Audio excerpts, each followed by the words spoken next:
AIMIM प्रमुख असदुद्दीन ओवैसी ने उम्मीद जताई है कि जब लोग 2024 के आखिरी और 7वें चरण में मतदान करने जाएंगे तो सुंदरता, भाईचारा, गंगा जमुनी तहजीब को मजबूत करेंगे। हमें उम्मीद है कि जिन लोगों ने 7वें चरण में मतदान किया है या करने जा रहे हैं वे भारत की सुंदरता, भाईचारे, गंगा जमुनी तहजीब को मजबूत करने के लिए मतदान करेंगे। मुझे उम्मीद है कि देश की जनता पीएम मोदी को नहीं बनाएगी, तीसरी बार प्रधानमंत्री उनको।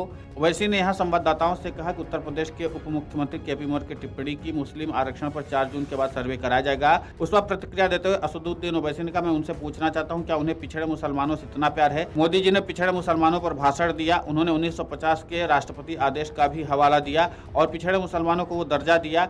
ये स्पष्ट रूप से साबित करता है कि पीएम मोदी केवल सबका साथ, सबका विकास और सबके विश्वास के बारे में बात कर रहे हैं, वो इसमें विश्वास नहीं करते हैं। एक सवाल के जवाब में उन्होंने कहा, क्या उन्होंने पिछले 10 सालों में कुछ किया है? लेकिन भारत के गरीब लोगों, पिछड़े, दलित और मुस्लिम और ईसाई को एहसास हो गया कि 400 पार का मतलब है संविधान का मूल संरचना को समाप्त करें। अगर 10 साल में कुछ किए होते ना तो बता देते कि हमने ये किया, हमने ये काम किया।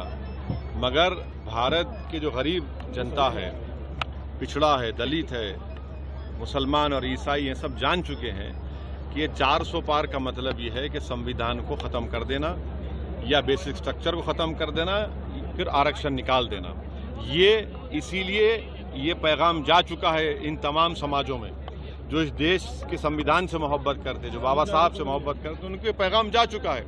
इसीलिए ये फ्रस्ट्रेशन में ये बोले जा रहे हैं। 4 तारीख को क्या माहौल देखते हैं? क्या सरकार बदलेगी या फिर? देखिए, हम उम्मीद करते हैं कि जिन लोगों ने वोट दिया या अब वोट देंगे आखिरी 7वें फेज में, वो भारत की इस खूबसूरती को, इस भाईचारगी को, यहाँ की गंगा जमुनी तहजीब को मजबूत करेंगे।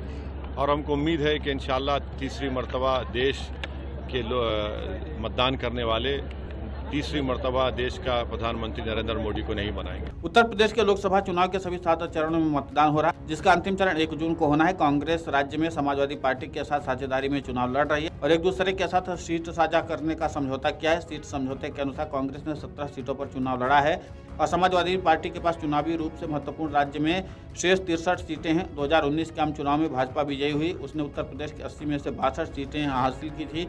इसके अलावा उसकी सहयोगी अपना दल एस की 2 सीटें मिली थी। मायावती की बसपा 10 सीटें हासिल करने में सफल है, जबकि अखिलेश यादव की सपा को 5 सीटें मिली। इसके विपरीत कांग्रेस पार्टी को केवल 1 सीट हासिल हुई थी। 543 लोकसभा सीटों के लिए चुनाव 19 अप्रैल से 7 चरणों में हुए और वोटों की गिनती 4 जून को होगी। वीडियो डेस्क, कमर उजाला.com।